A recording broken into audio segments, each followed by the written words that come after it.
Good morning students, welcome to the Vijay Singh classes. मेरा नाम गौतम राय है और मैं आप लोग का मैथ्स टीचर।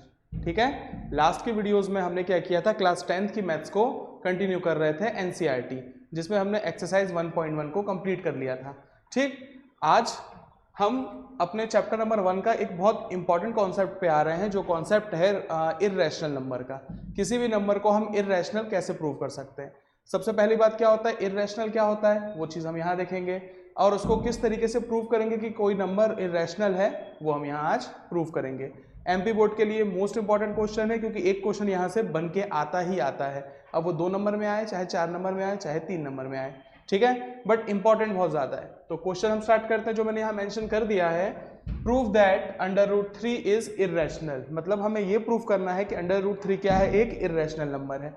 इर्रेशनल मतलब नंबर का मतलब होता है एक अपरिमेय संख्या है। ठीक है, तो हम स्टार्ट करते हैं। देखो, ऐसी कोई स्पेशल मेथड नहीं होती जिससे हम डायरेक्ट ये बोल सके कि √3 क्या है, एक इर्रेशनल नंबर है। तो हम क्या करेंगे इस क्वेश्चन में, √3 को मानेंगे क्या, रैशनल नंबर। क्या मानेंगे, रैशनल नंबर। और हमने जो माना है हम उसको गलत साबित करेंगे। पूरे क्वेश्चन में हमें यही करना है। ठीक है, हम क्या करेंगे, नंबर को मानेंगे क्या, रैशनल, और जो हमने माना है हम उसको गलत साबित करेंगे। तो चलिए हम स्टार्ट करते हैं। √3 इज इर्रेशनल। तो चलो स्टार्ट करो। सबसे पहले हम इसको मानेंगे, let √3 is rational number. Rational number मतलब √3 कैसा नंबर है, एक रैशनल नंबर है। क्लास 9th में हमने सबसे पहला क्वेश्चन यही पढ़ा था कि रैशनल नंबर क्या होता है। तो रैशनल नंबर क्या होता है, वो नंबर जिसे हम P/Q के रूप में लिख सकते हैं, मतलब जिसको हम P/Q के फॉर्म में डिनोट कर सकते हैं, वो नंबर होता है हमारा रैशनल नंबर। तो चलिए हम स्टार्ट करते हैं। अगर हमने ऐसा माना है कि √3 एक रैशनल नंबर है, तो ये किसके बराबर हो जाएगा, A/B के, मतलब न्यूमरेटर अपॉन डिनोमिनेटर। तो चलो स्टार्ट करते हैं। √3 किसके बराबर हो जाएगा, A/B के। बट यहाँ पे एक कंडीशन जरूर लिखना, B नॉट इक्वल्स टू 0, मतलब आपका डिनोमिनेटर कभी भी 0 नहीं होना चाहिए, मतलब हर की वैल्यू 0 नहीं होनी चाहिए। तो यहाँ हमने क्या किया, √3 इक्वल्स टू A/B। अब क्या करो, इस B को उठा के 3 के पास लेकर आओ। ठीक है, तो चलो हम लेकर आते हैं। B को उठा के इधर लेकर आ गया तो कितना हो जाएगा, √3B इक्वल्स टू A। क्या आ गया बोलो, √3B इक्वल्स टू A। अब इस पूरे के पूरे क्वेश्चन में हमें दिक्कत क्या देगा, इस पूरे के पूरे क्वेश्चन में हमें दिक्कत देगा ये √3 या फिर ये रूट का निशान।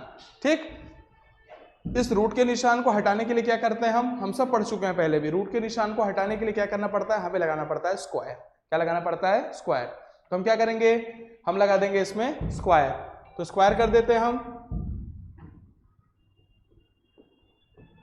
Squaring both side.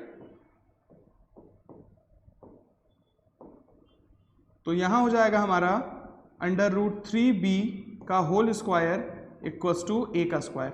अब काफी सारे बच्चे यहाँ एक गलती कर देते हैं, ब्रैकेट नहीं लगाते। ब्रैकेट लगाना बहुत जरूरी है। आप जैसे ही स्टेप पे पहुंच रहे हो तो आपको क्या लगाना पड़ेगा, स्क्वायर करने के लिए ब्रैकेट लगाना पड़ेगा। ब्रैकेट का मतलब होता है कि हम होल स्क्वायर कर रहे हैं, दोनों टर्म का स्क्वायर कर रहे हैं। ठीक है, तो देखो यहाँ पे √3 का स्क्वायर कितना हो जाएगा, 3, और B का स्क्वायर कितना हो जाएगा, B स्क्वायर। यहाँ बचेगा हमारा A स्क्वायर। Equation number 1। ठीक है, अब यहाँ पे देखो क्या आ रहा है, यहाँ पे आएगी एक स्टेटमेंट। ठीक, अगर हम इसको समझे तो हमारा फिलहाल आंसर आया है 3B square equals to A square. अगर हम 3 को अपॉन में ले जाएं तो B स्क्वायर इक्वल्स टू कितना हो जाएगा, A square upon 3। B square equals to कितना हो गया, A स्क्वायर अपॉन 3। इस लाइन का मतलब ये है कि हम अगर A स्क्वायर में 3 से डिवाइड करें तो हमारा आंसर क्या आ जाएगा, B स्क्वायर आ जाएगा। इसका मतलब यही हुआ ना, A स्क्वायर में हम अगर 3 से डिवाइड करें तो आंसर आएगा B स्क्वायर। इसका मतलब है कि A स्क्वायर 3 से डिवाइड हो रहा है कि नहीं हो रहा है। देखो अपॉन में लिखा है हमने, तो ये लाइन अब हम लिखेंगे स्टेटमेंट वाइज। तो ये हो जाएगा A square is divisible by 3, then, अब फिर से यही स्टेटमेंट बट यहां का स्क्वायर हटा देना। A इज ऑल्सो डिविजिबल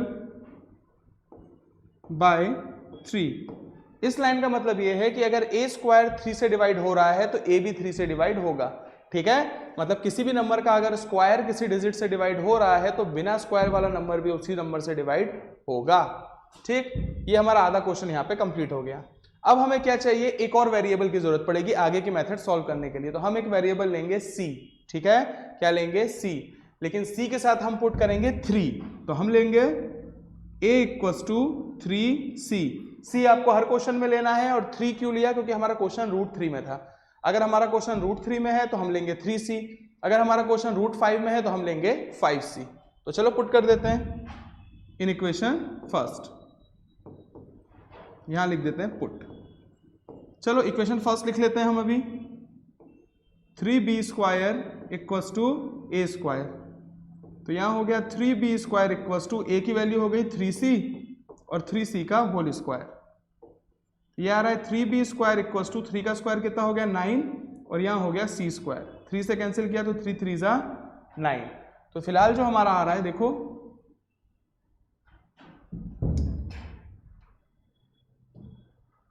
ठीक, जो हमारी कंडीशन आ रही है वो आ रही है b² इक्वल्स टू 3c²। ठीक है, अब फिर वही कंडीशन आएगी हमारी, देखो अगर मैं 3 को b² के अपॉन में ले आऊं तो कितना हो जाएगा, b²/3। मतलब b² में 3 से डिवाइड करने पे आंसर कितना आ रहा है, c² आ रहा है। इस लाइन का मतलब है कि b² भी 3 से डिवाइड हो रहा है। तो फिर वही लाइन, आपको सेम यही लाइन लिखनी है, बट इस बार लिखेंगे हम b² के लिए। तो लिखो b² is divisible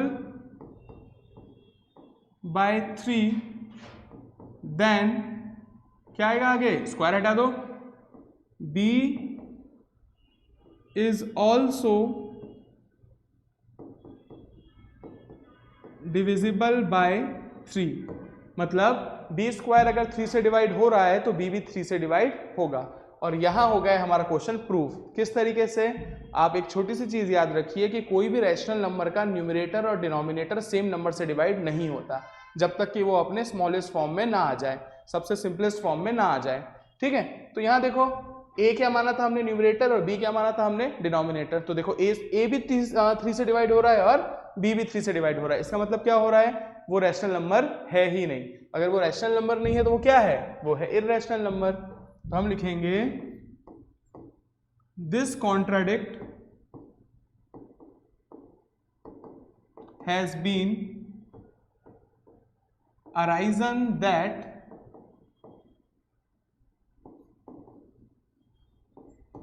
√3 is rational. Contradiction word का मतलब होता है विरोधाभास। क्या होता है, विरोधाभास। मतलब जो हम मान के चल रहे हैं वो गलत है। जैसा कि हम किसी बच्चे के लिए ये मान के चल रहे हैं कि वो अच्छा नहीं पढ़ता लेकिन वो बच्चा बहुत अच्छा पढ़ता है, तो ये हमारा कॉन्ट्राडिक्शन है। तो इसी तरीके से हमारा कॉन्ट्राडिक्शन यहाँ पे क्या प्रूव हो रहा है कि √3 कैसा है, रैशनल है। ये हमारा गलत साबित हो रहा है, और अगर वो रैशनल नहीं है तो वो क्या है, वो इर्रेशनल है। तो हम लिखेंगे देयरफॉर √3 इज व्हाट, इर्रेशनल। मतलब वो कैसा है, अपरिमेय है। ठीक, और यहां पे हमारा ये क्वेश्चन हो गया है कंप्लीट।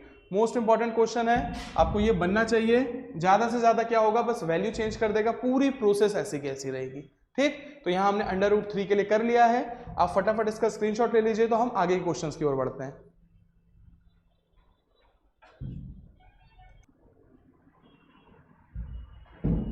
तो चलिए, आई होप आप लोग को लास्ट क्वेश्चन समझ में आ गया होगा।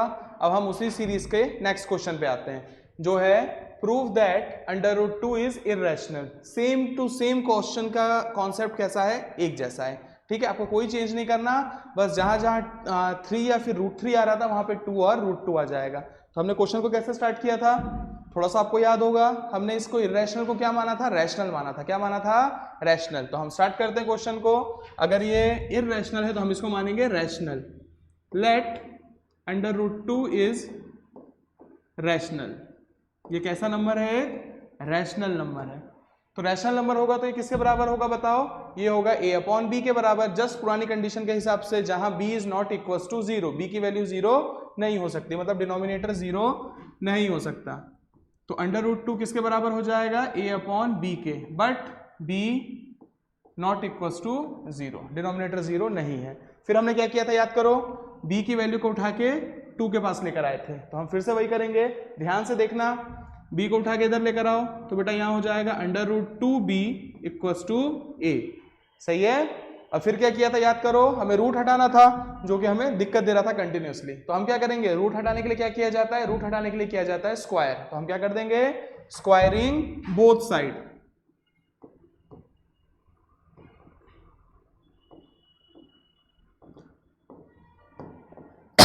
सॉरी, चलो तो स्क्वायर करते हैं।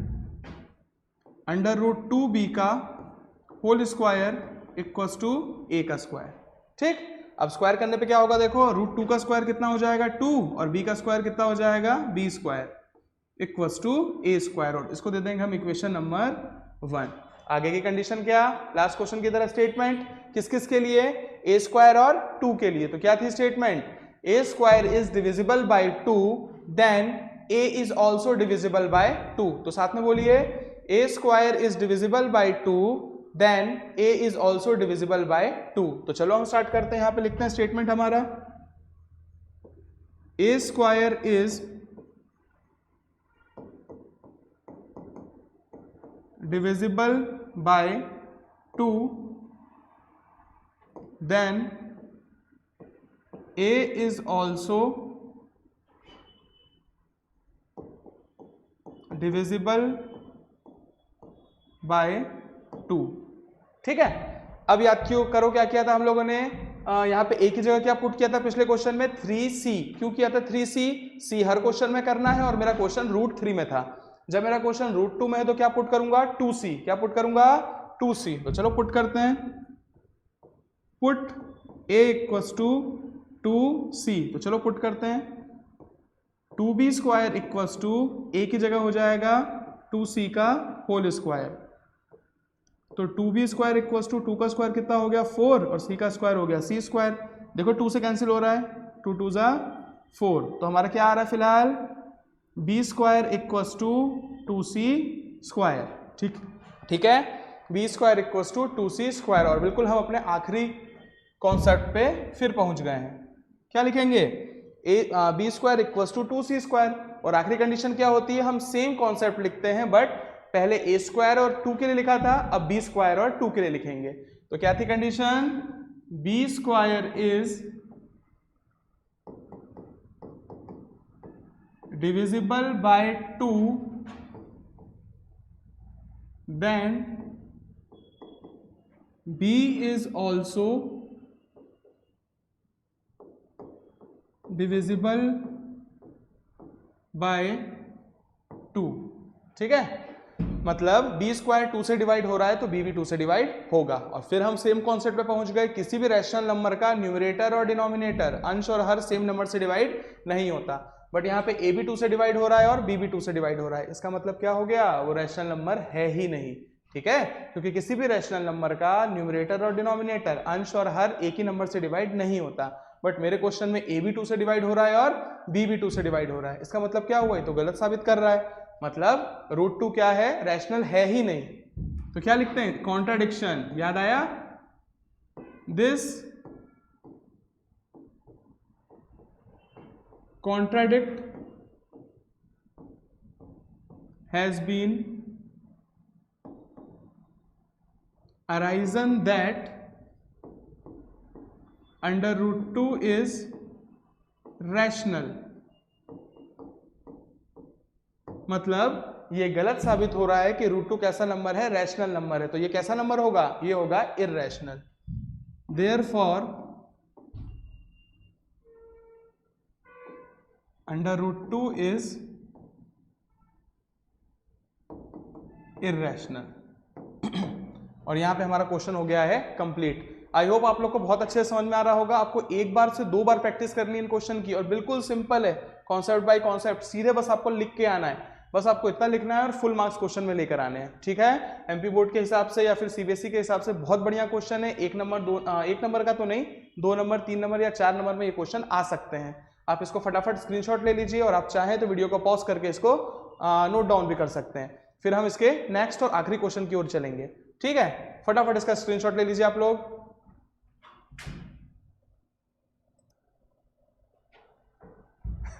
तो चलिए अब हम आते हैं इसके एक और क्वेश्चन पे, ताकि आपकी बहुत अच्छे से प्रैक्टिस हो जाए। हमारा जो नेक्स्ट क्वेश्चन है वो क्या है, प्रूव दैट √5 इज इररेशनल। मतलब हमें ये प्रूव करना है कि √5 कैसा नंबर होता है, एक इररेशनल नंबर होता है। आप चाहे तो खुद से प्रैक्टिस भी कर सकते हैं क्वेश्चन की, और या तो आपके पास वीडियो अवेलेबल है, आप इसको फिर से देख सकते हैं। तो क्या था कॉन्सेप्ट, हमने सबसे पहले क्या माना था, √5 को इररेशनल की जगह क्या माना था, रैशनल माना था। तो चलिए हम मानते हैं, let √5 is rational number. Okay, अब अगर ये रैशनल है तो किसके बराबर हो जाएगी, a/b के बराबर, जहां b की वैल्यू 0 नहीं होगी। तो चलो हम स्टार्ट करते हैं। √5 किसके बराबर हो जाएगा अगर ये रैशनल है, तो a/b,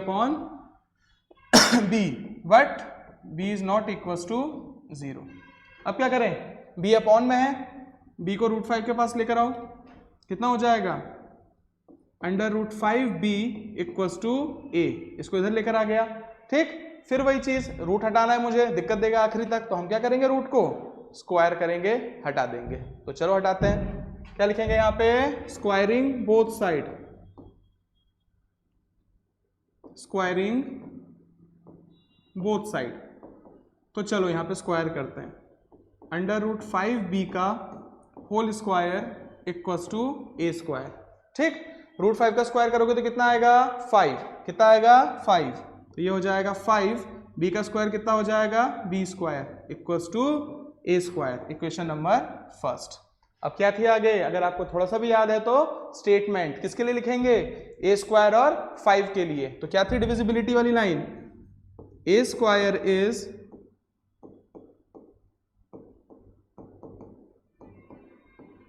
divisible by 5, then a is also divisible by 5। मतलब a² अगर 5 से डिवाइड हो रहा है तो a भी 5 से डिवाइड होगा, ठीक है। अब आगे स्टार्ट करते हैं हम। क्या था, अब हमें क्या लगेगा, एक और वेरिएबल लगेगा। उस वेरिएबल का नाम क्या था, c। क्या था, c। और c के साथ क्या लेंगे, जब √3 था तो क्या लिया था, 3c। जब √2 था तो क्या लिया था, 2c। अब जब √5 है तो क्या लेंगे, 5c। तो चलो पुट करते हैं, put a equals to 5c in equation first. चलो रख दो a की जगह 5c, तो हो जाएगा 5b² equals to a²। 5b² equals to a की जगह कितना हो जाएगा, 5c का होल स्क्वायर। और वो याद रखने वाली चीज बच्चों, रूट कभी भी आप स्क्वायर करो तो ब्रैकेट जरूर लगाओ। तो यहाँ हो जाएगा हमारा 5b², 5 का स्क्वायर हो गया 25c², ठीक। 5 से कैंसिल हो रहा है, फिर से 5 से कैंसिल किया तो 5 5 जा 25। तो कितना आ रहा है देखो, b² इक्वल्स टू 5c², ठीक है। हम बिल्कुल अपने आखिरी कॉन्सेप्ट पे पहुंच चुके हैं। फिर से यहाँ पे भी क्या होगा, स्टेटमेंट सेम आएगी, पहले a² के लिए और अब किसके लिए, b² के लिए। तो लिखो b² is divisible by 5, then b is also divisible by 5। मतलब b² अगर 5 से डिवाइड हो रहा है तो b भी 5 से डिवाइड होगा। और ये क्वेश्चन हो गया हमारा खत्म, क्योंकि न्यूमरेटर और डिनोमिनेटर फिर से सेम नंबर से डिवाइड होने लगा, और ये पॉसिबल ही नहीं है रैशनल नंबर में। फिर आखिरी लाइन हमारी, this contradict has been arisen that √5 is rational. मतलब ये गलत साबित हो रहा है कि √5 कैसा नंबर है, एक रैशनल नंबर है। और बेटा अगर वो रैशनल नहीं है तो वो कैसा नंबर है, वो इररेशनल नंबर है। देयरफॉर √5 इज इररेशनल, ठीक है। और यहाँ पे हमारे √2, √3 और √5 के लिए हमने क्वेश्चंस कंप्लीट कर लिए हैं। आप सबसे पहले तो उसका एक स्क्रीनशॉट लीजिए, फिर हम आगे की बात करते हैं, ठीक। अब इसमें ज़्यादा से ज़्यादा क्या हो सकता है, वो वैल्यू चेंज कर देगा, जो कि मैं आपको अब होमवर्क दे रहा हूँ और इसकी प्रैक्टिस आपको खुद करनी है। तो बेटा आप लोग के लिए प्रैक्टिस क्वेश्चंस हैं, आपको √7, √11, √13 इसके क्वेश्चन सॉल्व करने हैं। कॉन्सेप्ट सेम रहेगा, ठीक है, स्क्वायर रूट जैसा करना है। आप बिल्कुल क्वेश्चन को देखिए और बिल्कुल वैसा का वैसा ही करिए, आपको एक भी डाउट नहीं आने वाला। ठीक, फटाफट आप करिए, फिर हम इसके आगे बढ़ते हैं। और प्लीज़ जिसने भी चैनल को सब्सक्राइब नहीं किया है सब्सक्राइब कर दीजिए, वीडियो को लाइक कीजिए, शेयर कीजिए, कमेंट कीजिए और बहुत सारा प्यार दीजिए। ठीक, फटाफट स्क्रीनशॉट लीजिए।